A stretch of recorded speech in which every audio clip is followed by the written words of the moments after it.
para...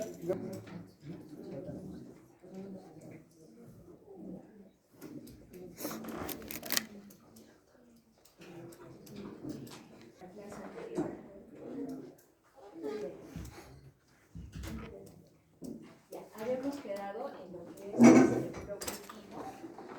Entonces, entraré algún par de ejercicios más para continuar con los otros exámenes que nos falta. A ver, siguiente.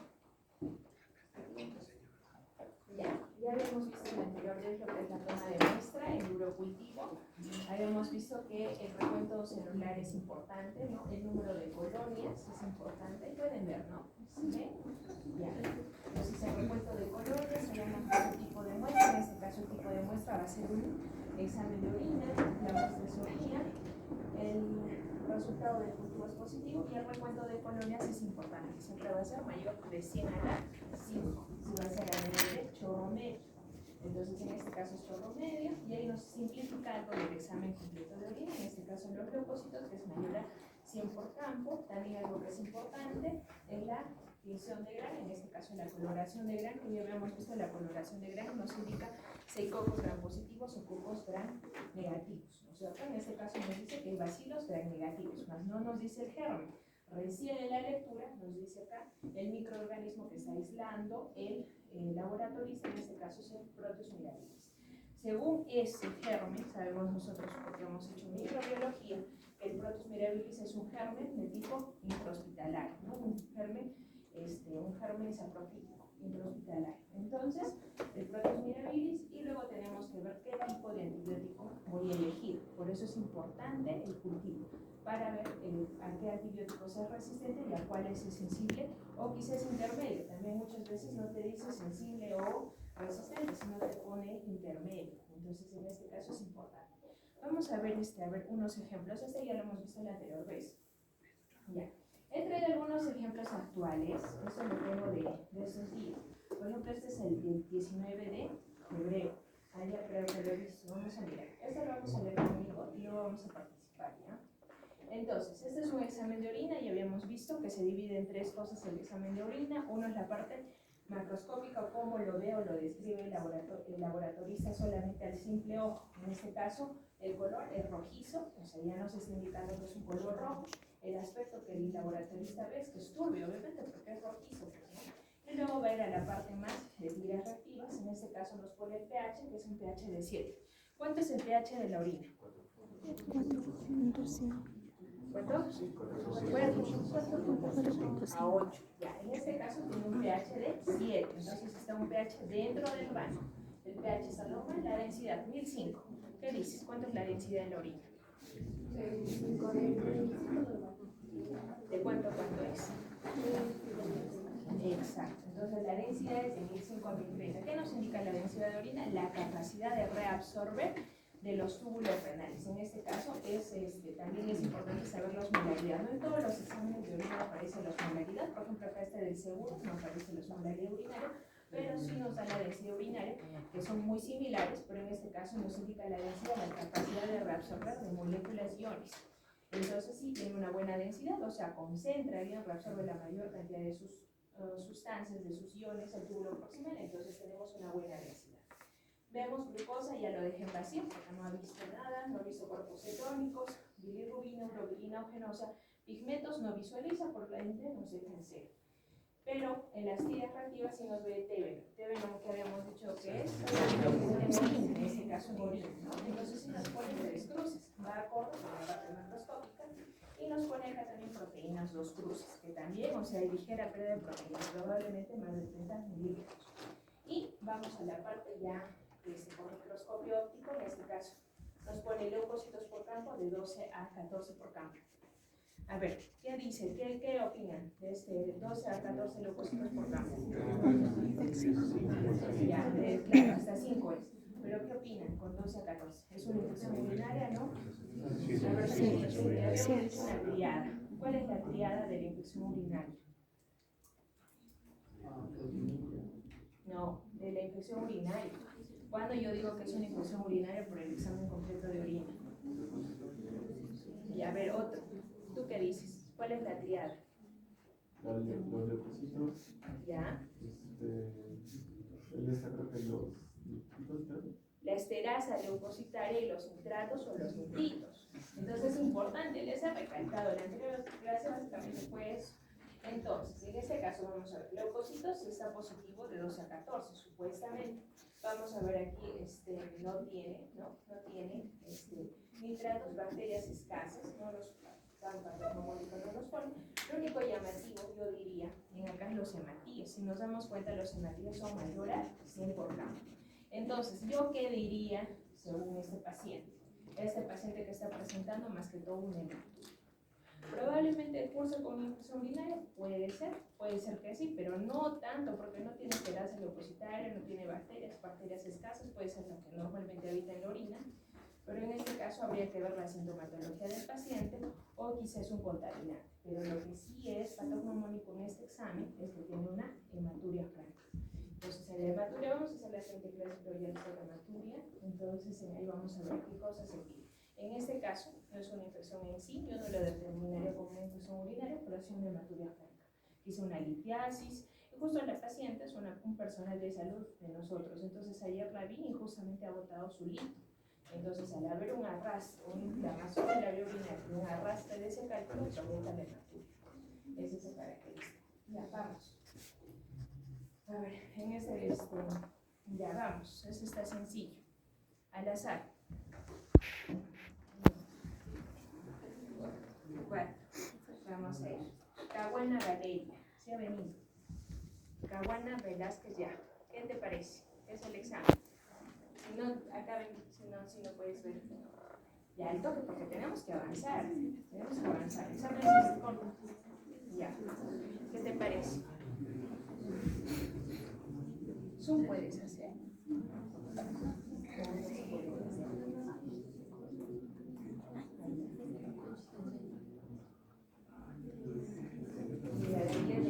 ¿Qué te parece?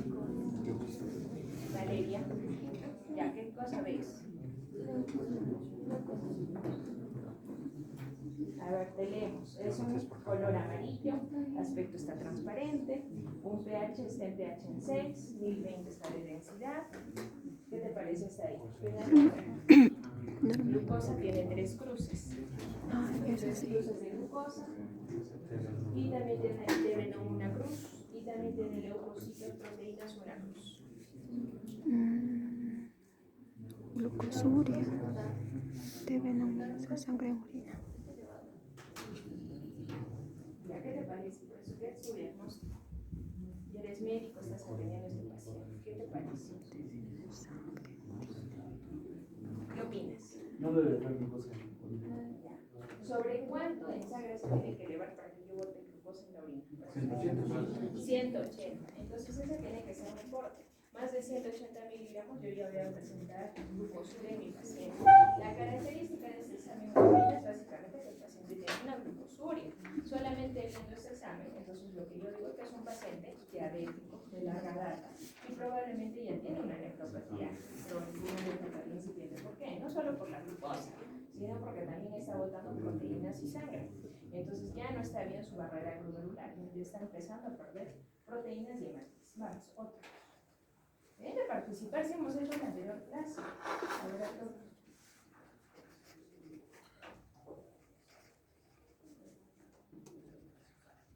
Ya, eso también. Hablan de algo. Ya, vamos a leer, a ver, vamos a ir otro. A ver, un minuto. Yacid Oviedo. Yacid, ¿quién es? Ya, pasa acá para que veas. Color amarillo, aspecto está turbio, pH está en 6, densidad está en 14, glucosa está en 3 cruces, proteínas está en 3 cruces, debe no tengo una cruz, en la 10 40 se encuentra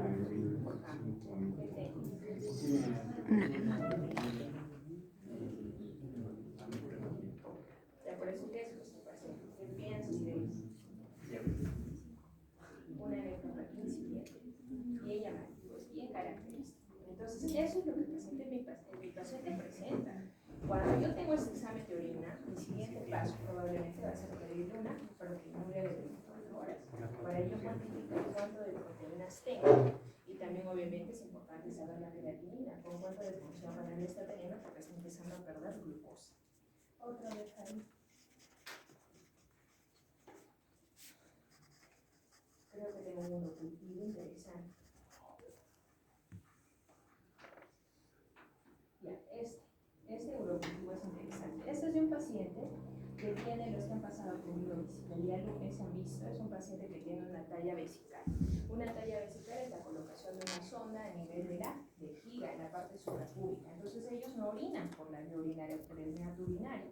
Entonces no tienen chorro medio, sino lo que se saca la muestra es del sondaje de la talla vesical. Entonces este paciente, por ejemplo, vemos la muestra es orina, obviamente, y cuando tiene más de 10 a la 5, por más que tiene talla vesical, tiene más de 10 a la 5. ¿Cuántos leucocitos le ven este pequeño resumen que le ponen en el urocultivo? De 60 a 70 por gramo. O sea, es una infección. En este caso, hasta el momento con 70 le dio una IQ moderada. Pero el hecho que ya tiene sonda va a hacer que sea una IQ complicada porque tiene un dispositivo externo. Entonces, en este caso tiene hematías y tiene 40-50 por campo y me dice que la coloración negra es un gran negativo. Vamos a ver qué germen le han dado. Le ha dado una pseudomonas aeruginosa. La pseudomonas aeruginosa usualmente habita en la vía urinaria. No, la Escherichia coli es la que más habita. En este caso es un germen también de tipo intrahospitalario y eso es encontrable, ¿no?, en estos pacientes porque ellos tienen una sonda de largo tiempo. Usualmente se contaminan durante las hospitalizaciones. Entonces, por ejemplo, aquí podemos ver nuestra concentración mínima inhibitoria. ¿Qué antibiótico le podrían dar? De todos esos. Ahí tenemos imipenem, tenemos meropenem, tenemos ergopenem, sensible, cipretazo, transferacilina, amicacina también tenemos, y cetupime, que es una cefalosporina de cuarta generación. ¿Qué tipo de antibiótico le dan a estos pacientes? Sí, yo también le daría ciprofloxacin. Pero ¿qué pasa? Este paciente es itus a repetición, eso se llama itus recurrente, cuando tienen 3 o más episodios de infecciones urinarias al año. En este paciente, si bien dice que es sensible, probaría, pero si el tercer día no hay mejoría o si tiene mucha septicemia, probablemente habría que rotarlo, ¿no? Ya, vamos a otro más rápido. Otro más. Ya, por ejemplo, en acá también tenemos una muestra de urocultivo, ¿no es cierto? Urocultivo, muestra de orina, que también está claro, Escherichia coli. ¿Qué tipo de antibióticos tenemos? La mayoría, ¿qué nos dice? Es una Escherichia coli. Tipo B nos pone, Bleo no nos pone acá. No nos pone si es Bleo o no es B positivo, pero en este caso tendríamos que ver. Como no es una Escherichia coli que habitualmente habita en la orina, tendríamos que ver a cuál es sensible. ¿Qué antibiótico le darían en este paciente? Ertapenem es sensible a 0,25, está sensible a la gentamicina en 2, también podría ser. Meropenem sensible a 0,5, ¿cuál era?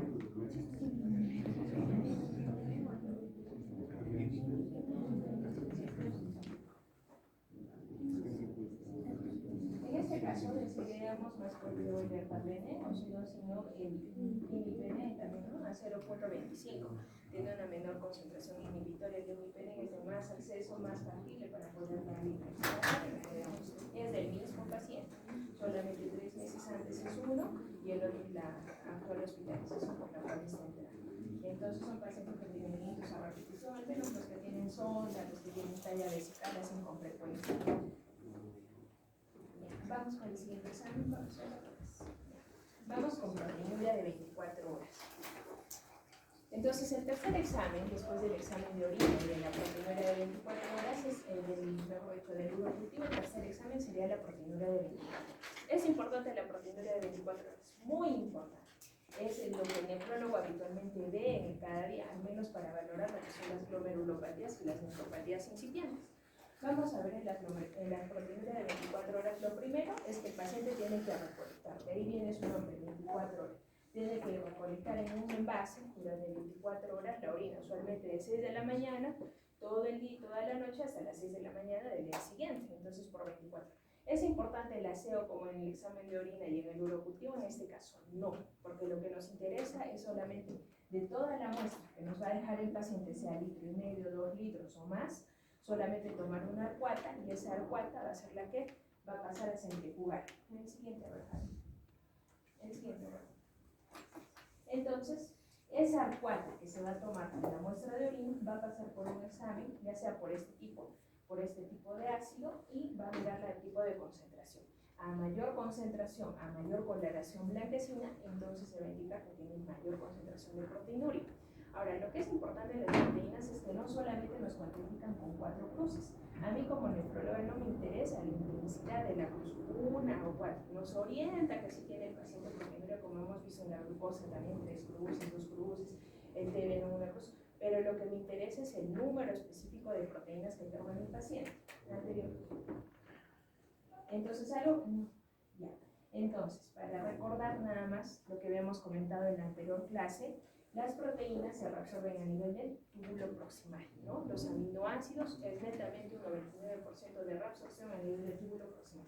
Por ende, al momento de ser excretada, eliminada mi orina, tiene que ser menos del 1% de proteínas que se pierden en mi orina. Y eso es normal, porque si yo me saco ahorita, yo que no tengo patología renal, yo me saco, siempre voy a tener una ligera proteinuria fisiológica. ¿Cuánto tiene que ser mi proteinuria? Menos de 150 milímetros. Entonces vamos al anterior cuadro. El anterior. Ahí. Entonces, ¿qué dice? Según la CEN, nos dice que hay una clasificación para saber las proteínas. Se dice que es normal cuando es menos de 150 miligramos en 24 horas. Y se llama microalbuminuria cuando las proteínas en orina ya están más de 30 miligramos a 300 miligramos de proteína. Más de 300 miligramos ya se llama macroalbuminuria. Y si nosotros pensamos bien en el siguiente tema que nos toca, que va a ser proteinuria y síndrome nefrótico, si yo tengo más de 300, o sea, macroalbuminuria, 1 gramo, tengo 2, 3 gramos, esa se llama proteinuria en rango no nefrótico. Tengo que saber varias mis clasificaciones. En este caso, normal es menos de 150, de 30 a 300 es microalbuminuria, mayor de 300 macroalbuminuria, cualquier rango que sea antes de 3.5 se llama proteinuria en rango no nefrótico, y más de 3.5, lo vamos a ver más adelante, se llama síndrome nefrótico. Entonces, en mi riñón normalmente sí puedo eliminar una cantidad básica, pero tiene que ser menos de 150 miligramos. Vamos a ver lo hemos comentado también en examen de orina, que hay proteinurias fisiológicas. Por ejemplo, hay pacientes en la gestación. La gestación, por ejemplo, genera un aumento de filtrado glomerular. Por ende, la paciente gestante puede tener una ligera proteinuria. Pacientes en ortostatismo todo el tiempo. Al estar en ortostatismo también generan una hiperfiltración a nivel del glomérulo y también pueden presentar una proteinuria fisiológica. Pacientes que se realizan ejercicios al haber aumento de lo que es la masa muscular, va a ejercitar también una proteinuria fisiológica. Entonces necesito yo saber mis valores y qué rangos tienen para poder determinar si es micro o macroalbuminuria, proteinuria no nefrótica o síndrome nefrótico. Ya, vamos al otro. Siguiente. Ya, aquí por ejemplo, les he traído, es un consenso de las guías CEN también, donde ahí nos ponen el consenso de la Sociedad Española, ahí nos ponen los diferentes rangos y los diferentes estudios hasta la CADOCI, donde nos pone cuántos debería de ser la proteinuria. Y vamos a ver el siguiente canal, donde determina entonces que en la orina de 24 horas sí o sí tiene que ser 150 miligramos al día para yo decir que es hasta ese tope mi normoalbuminuria, o mi proteinuria normal. Más de 150, de 30 a 300 y es mi macroalbuminuria. Sí, ya, ahora, proteinograma electroforético. ¿Es importante el proteinograma electroforético? Sí, nosotros lo vemos bastante. Solamente para comentarles, a ustedes no, como que sí les interesa, solamente quizá ligeramente lo van a ver, solamente los que sean más nefrólogos o hematólogos. El proteinograma electroforético es un sistema, un tipo de examen, ya sea en orina o en sangre, en el cual vamos a cuantificar las diferentes proteínas que tenemos en el cuerpo. Por ejemplo, el siguiente. Vamos a ver según la intensidad, ya sea en orina o en sangre, vamos a ver cuál es la cantidad abundante de proteínas. La que más abunda siempre va a ser la albúmina, por lo tanto tiene que tener una onda mayor, ¿no? De un 65 o un 70%. Y hay otro tipo de proteínas que son las globulinas, que tienen que estar en menor concentración, como las globulinas de tipo alfa, beta, y la beta y la gamma. Entonces, en este caso, la alfa y la beta tienen que ser en poca proporción. siempre la albúmina tiene que ser la que predomina, siempre tiene que tener una onda mayor. Pero ¿qué pasa? En pacientes, y por ende, a mayor albúmina tiene que brillar más cantidad, va a tener más intenso el color. Eso es un proteinograma electroforético. Tiene que desglosar, ya sea en la orina o en la sangre, qué es las proteínas que más abundan. En este caso, en pacientes, por ejemplo, con síndrome nefrótico, van a tener la albúmina disminuida porque están perdiendo proteínas en un montón y van a aumentar quizá otro tipo de proteínas. Por ejemplo, hay otro, más que en esta, hay las cadenas beta y las gamas se suelen incrementar y la albúmina tiende a bajar, por ejemplo, en algunas patologías como el mieloma múltiple o las gamopatías monoclonales, que también lo van a ver en hematología. Entonces, en este tipo de enfermedades, baja la albúmina y aumenta esas globulinas que deberían de ser de baja concentración, ¿no? Más que todo es para eso, para cuantificar si hay algún tipo de incremento o descenso de estas, y nos orienta bastante, al menos en mieloma múltiple nos orienta bastante. Bien, sigue. La ecografía renal. ¿La ecografía renal es importante? Sí, es recontra importante. ¿Por qué? Porque nosotros con la ecografía renal valoramos el tamaño del riñón. Uno, nos valoramos lo que es el tamaño del riñón, y dos, valoramos lo que es la parte de la corteza o el parénquima. Como sabemos, el riñón, ¿cuánto mide? 12 por 6. ¿Ya? Y ahí 3 de grosor. ¿Ya? Entonces, mi tamaño renal siempre tiene que ser 12 centímetros, y mi parénquima o mi corteza es la parte del borde externo con la parte interna, que va a ser a nivel de donde inicia mi pelvis renal. Este diámetro externo, allá la parte medial, tiene que ser mi corteza. Ahí está la mayor cantidad de mis glomérulos. Por lo tanto, tiene que tener un buen grosor. Ese grosor me sirve, solamente lo puedo realizar no con tomografía, no con resonancia, no con gamografía renal. La única que me va a medir mi corteza va a ser la ecografía renal. ¿Cuánto tiene que medir mi grosor renal? De 18 a 20 milímetros. Entonces tiene que ser un buen tamaño. Cuando disminuye esta corteza, cuando se adelgaza esta corteza, por ejemplo, si yo mido 12, 15 centímetros, me quiere indicar al menor número de glomérulos. A mayor grosor, mayor número de glomérulos. A menor grosor está más delgado. Ya le pasé.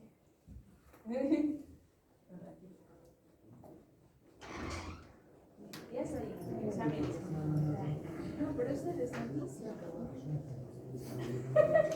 Ya acabó eso.